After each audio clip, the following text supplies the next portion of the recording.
नमस्कार।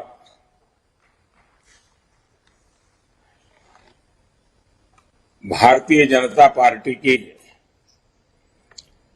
राष्ट्रीय पदाधिकारी बैठक में उपस्थित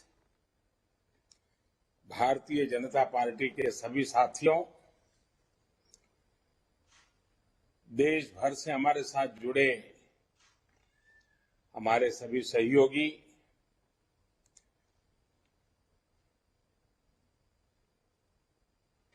सबसे पहले तो मैं देश के कोने कोने में मातृभूमि की सेवा में लगे हुए, जन जन के कल्याण में खप रहे भाजपा के कोटि कोटि कार्यकर्ताओं का अभिनंदन करता हूं।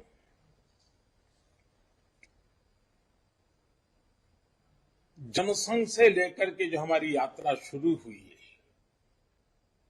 और आज जो भारतीय जनता पार्टी के रूप में फली फूली, इस पार्टी के स्वरूप को, उसके स्वरूप को, उसके विस्तार को देखते हैं तो गर्व तो होता ही है, लेकिन इसके निर्माण में खुद को खपाने वाले पार्टी के सभी मनुष्यों, सभी विभूतियों, उन सबको मैं आज नमन करता हूं। साथियों, हम राजस्थान की धरती पर हैं। मुझे भी आप सबके बीच में रह करके इस कार्यक्रम में शरीक होने का अवसर मिला होता तो मेरे लिए भी वो प्रेरणा का कारण बनता, ऊर्जा का स्रोत मिलता, क्योंकि जब भी मैं कार्यकर्ताओं से मिला हूं, कार्यकर्ता छोटा हो बड़ा हो, बहुत कुछ जानने को मिलता है, बहुत कुछ बातों के अनेक पहलू समझने को मिलते हैं। कार्यकर्ता के द्वारा जो इंफॉर्मेशन आती है वो बहुत सटीक इंफॉर्मेशन आती है, और जब मिलते हैं तो खुले मन से काफी कुछ बातें भी होती हैं। तो मेरे मन में तो कसक रह जाएगी कि मैं नहीं पहुंच पाया, लेकिन वर्चुअली आप सबके दर्शन कर रहा हूं, आपसे बात कर रहा हूं। साथियों, राजस्थान की धरती पर है तब हम सबको श्रद्धेय सुंदर सिंह जी भंडारी की याद आना बहुत स्वाभाविक है। आज ये वर्ष श्रद्धेय सुंदर सिंह भंडारी जी की जन्म शताब्दी का भी वर्ष है। हम सब ऐसे प्रेरणा पुरुष का हृदय से अभिवादन करते हैं, प्रणाम करते हैं। साथियों, राजस्थान की धरती, राजस्थान की बात हो, राजस्थान भारतीय जनता पार्टी की विकास यात्रा की चर्चा हो, तो मैं इस बात को गर्व से कह सकता हूं कि मुझे ऐसे ऐसे दिग्गजों के साथ काम करने का मौका मिला, ऐसे ऐसे दिग्गजों की उंगली पकड़ करके चलने का सौभाग्य मिला, और उन सबका स्मरण आना बहुत स्वाभाविक है। स्वर्गीय भैरव सिंह शेखावत की बात हो, आदरणीय जगदीश प्रसाद माथुर जी का स्मरण आना, भानु कुमार शास्त्री जी, हमारे रघुवीर सिंह कौशल जी, हमारे भंवरलाल शर्मा जी, हमारे गंगाराम कोहली जी, अनगिनत नाम, ऐसे सभी वरिष्ठ जनों की उंगली पकड़ करके चलने का मुझे सौभाग्य मिला है। ये सारे वो लोग हैं जिन्होंने पार्टी को दिशा दिखाई, पार्टी के लिए अपना पूरा जीवन खपा दिया। ऐसे ही अनगिनत समर्पित जीवन का हमें स्मरण होना बहुत स्वाभाविक है, और इसीलिए जब कमल पुष्प की रचना हुई है, और मैं पार्टी को अभिनंदन करता हूं, आज इस कमल पुष्प पे हमारे बूथ स्तर के कार्यकर्ता पुराने कार्यकर्ताओं के जीवन की जो कथाएं उसमें प्रस्तुत करते हैं, अपने आप में प्रेरक है। मैं तो आप सबको कहता हूं, कभी भी मन में आलस आ जाए, पल भर के लिए उस कमल पुष्प को मोबाइल फोन से खोल करके देखिए। ऐसी प्रेरणा की कथाएं हैं, ऐसी प्रेरक जीवन की घटनाएं हैं। हमें मार्गदर्शन के लिए, प्रेरणा के लिए और कुछ करने की जरूरत नहीं है। एक एक का जीवन, एक एक पल का काम कार्यकर्ताओं के लिए प्रेरणा का स्वरूप है। साथियों, 21वीं सदी का इस समय भारत के लिए बहुत अहम समय है। और आपको याद होगा, मैंने लाल किले से कहा था, यही समय है, सही समय है। आज हम सभी देख रहे हैं कि दुनिया में भारत के प्रति किस तरह की विशेष भावना जागृत हुई है। दुनिया आज भारत को बहुत उम्मीदों से देख रही है। ठीक वैसे ही भारत में भाजपा के प्रति जनता का एक विशेष स्नेह अनुभव हो रहा है। देश की जनता भाजपा को बहुत विश्वास से, बहुत उम्मीद से देख रही है। देश की जनता की आशा आकांक्षा हमारा दायित्व बहुत ज्यादा बढ़ा देती है। आजादी के इस अमृत काल में देश अपने लिए अगले 25 वर्षों के लक्ष्य तय कर रहा है। भाजपा के लिए ये समय है अगले 25 वर्षों के लक्ष्य तय करने का, उनके लिए निरंतर काम करने का। देश के लोगों की जो उम्मीदें हैं, हमें वो पूरी करनी है। देश के सामने जो चुनौतियां हैं, हमें देश के लोगों के साथ मिलकर हर चुनौतियों को पार करना है, परास्त करना है और विजय के संकल्प के साथ आगे बढ़ना है। और हम जानते हैं कि इसका मार्ग क्या है। हमारा दर्शन है पंडित दीनदयाल उपाध्याय का एकात्म मानव दर्शन, अंत्योदय। हमारा चिंतन है डॉक्टर श्यामा प्रसाद मुखर्जी की सांस्कृतिक राष्ट्रनीति। हमारा मंत्र है सबका साथ, सबका विकास, सबका विश्वास और सबका प्रयास। साथियों, मैं एक अलग तरीके से बात आपको बताना चाहता हूं। अब मान लीजिए, कल्पना कीजिए, किसी गंभीर बीमारी से पीड़ित व्यक्ति जब लंबे उपचार के बाद भी ठीक नहीं होता, तो बीमारी को ही अपनी नियति मान लेता है। वो बीमारी से बनी उन परिस्थितियों को स्वीकार कर लेता है, उसमें जीना सीख लेता है। वो सोचता है कि किसी भी तरह चलो भाई दिन कट जाए। व्यक्ति के जीवन में ऐसा होता है ना, कभी कभी राष्ट्र के जीवन में भी ऐसा होता है। हमारे देश में भी एक लंबा कालखंड ऐसा रहा जब लोगों की सोच मजबूरन ऐसी हो गई थी कि बस और कोई सहारा नहीं है, अब तो इसी में गुजारा करना है। बस किसी तरह बस समय निकल जाए, जिंदगी गुजर जाए। ना सरकारों से उनको कोई अपेक्षा बची थी और नहीं सरकार भी उनके प्रति कोई अपनी जवाबदेही है वो समझने की स्थिति में थी। साथियों, देश की जनता ने 2014 में एक नया इतिहास लिखने का फैसला कर लिया। फैसला जनता का था। 2014 के बाद भाजपा देश को इस सोच से बाहर निकल करके लाई है। आज निराशा नहीं, आशा और अपेक्षा का युग। साथियों, आज भारत के लोग एस्पिरेशन से भरे हुए हैं। आज हिंदुस्तान का हर नागरिक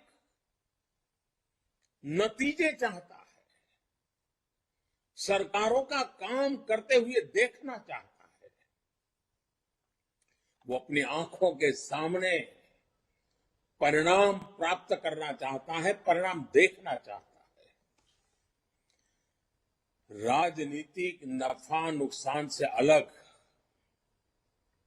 मैं इसे जनमानस में आया बहुत बड़ा पॉजिटिव चेंज मानता हूं। जब देश के 130 करोड़ लोगों की आकांक्षाएं इस प्रकार से जग जाती है तो निश्चित रूप से सरकारों की जवाबदेही भी बढ़ती है।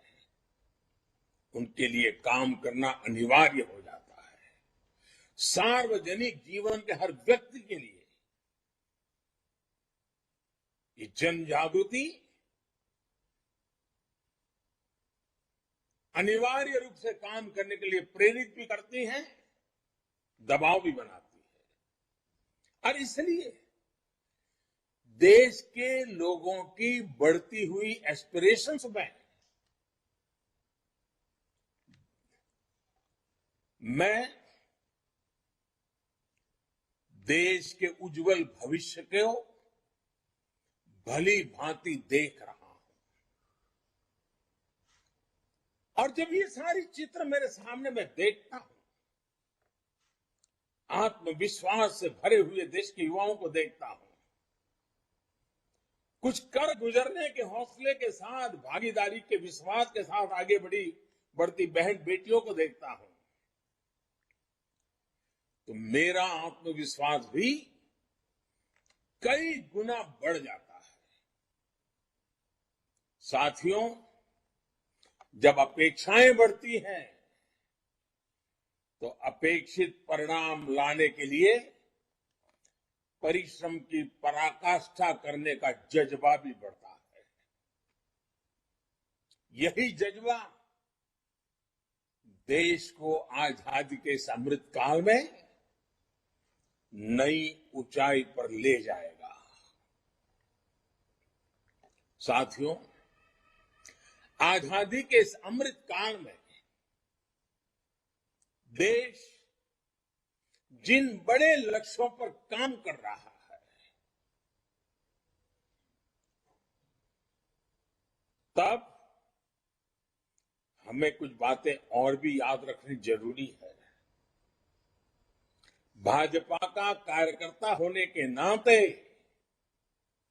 हमें चैन से बैठने का कोई हक नहीं है, कोई अधिकार नहीं है। यूं तो दुनिया कहेगी और सच्चाई भी है कि आज देश के 18 राज्यों में भाजपा की सरकार है, 1300 से अधिक विधायक हो, 400 से अधिक सांसद हो, राज्यसभा में भी वर्षों के बाद कोई दल 100 के आंकड़े को छूने जा रहा है, वो नसीब भी भाजपा को मिला है। यानी ये सारी सफलताओं को जब सामने देखते हैं तो स्वाभाविक मन करेगा यार बहुत हो गया। लेकिन साथियों, हमें सत्ता भोग ही करना होता तो भारत जैसे विशाल देश में कोई भी सोच सकता है कि अरे भाई इतना सारा मिल गया, इतना सारा प्राप्त कर लिया, अरे अब तो बैठो आराम करो, चलो यार। जी नहीं, वो रास्ता हमारे लिए नहीं है, वो रास्ता हमें मंजूर नहीं है। और जिन्होंने हमारे देश के लिए, हमारी पार्टी के लिए जीवन खपाया है, उन्होंने हमें आराम करने की इजाजत नहीं दी है। और इसलिए आराम तो नहीं करना है। साथियों, इतना सब विजय पताका के फहर रही है तो भी आज भी हम अधीर हैं, आज भी हम बेचैन हैं, आज भी हम आतुर हैं, क्योंकि हमारा मूल लक्ष्य भारत को उस ऊंचाई पर पहुंचाना है जिसका सपना देश की आजादी के लिए मर मिटने वालों ने देखा था। जिन सपनों को लेकर के देश के वीर फांसी के फंदे को गले में लगा करके मातृभूमि के लिए आहूत हो गए थे, हमें अपने स्वतंत्रता सेनानियों का ऋण कभी चुका नहीं सकते दोस्तों, लेकिन दिन रात मेहनत कर सकते हैं, खुद को देश के लिए खपा सकते हैं। और मुझे खुशी है कि भाजपा का प्रत्येक कार्यकर्ता आज इन भावनाओं से प्रेरित होकर के नित्य नूतन प्राण शक्ति लेकर के अविरत, न थके न झुके काम कर रहा है। जिस पार्टी के पास कर्तव्य पथ पर चलते हुए ऐसे कोटि कोटि कार्यकर्ता हो तो कौन होगा जिसको गर्व नहीं होगा। मुझे आप सबके लिए गर्व है दोस्तों। साथियों, इस महीने केंद्र की भाजपा सरकार के, एनडीए सरकार के 8 वर्ष पूरे हो रहे हैं। ये 8 वर्ष संकल्प के रहे हैं, सिद्धियों के रहे हैं। ये 8 वर्ष सेवा, सुशासन और गरीब कल्याण को समर्पित रहे हैं। ये 8 वर्ष देश के छोटे किसानों, देश के श्रमिकों, देश के मध्यम वर्ग की अपेक्षाओं को पूरा करने वाले रहे हैं। ये 8 वर्ष देश के संतुलित विकास, सामाजिक न्याय और सामाजिक सुरक्षा के लिए भी रहे हैं। और ये 8 वर्ष देश की माताओं, बहनों, बेटियों के सशक्तिकरण, उनकी गरिमा बढ़ाने के प्रयासों के नाम रहे हैं। साथियों, सरकार पर, सरकार की व्यवस्थाओं पर, सरकार के डिलीवरी मैकेनिज्म पर किसी समय देश का जो भरोसा उठ गया था, 2014 के बाद जनता जनार्दन के आशीर्वाद से भाजपा सरकार उसे वापस लेकर आई है। आज गरीब से गरीब भी ये नहीं सोचता कि ये सरकारी योजना तो सिर्फ सिफारिश वालों के लिए है, जान पहचान वालों के लिए है, जो रुपये पैसे खर्च कर सकता है उनके लिए है। आज वो अपने आसपास लोगों को योजनाओं का लाभ मिलते देख रहा है। वो आज बहुत विश्वास से कहता है कि एक ना एक दिन मुझे भी इस योजना का लाभ अवश्य मिलेगा, और ये बात वो विश्वास से कहता है। और साथियों, इसलिए इस बार आपको याद होगा, मैंने 15 अगस्त को लाल किले से 100% लाभार्थियों तक पहुंचने की बात की थी। काम कठिन है, मैं जानता हूं। देश बहुत विशाल है, जिम्मेवारियां बहुत बड़ी हैं। कई काम है जिसमें राज्य सरकारों पर डिपेंडेंट है, कई काम है जिसमें स्थानीय स्वराज के निकायों पर डिपेंडेंट है, भांति भांति के प्रभाव भी हैं। उसके बावजूद भी साथियों, जब ये ठान लेंगे कि हमें हर लाभार्थी तक पहुंचना है,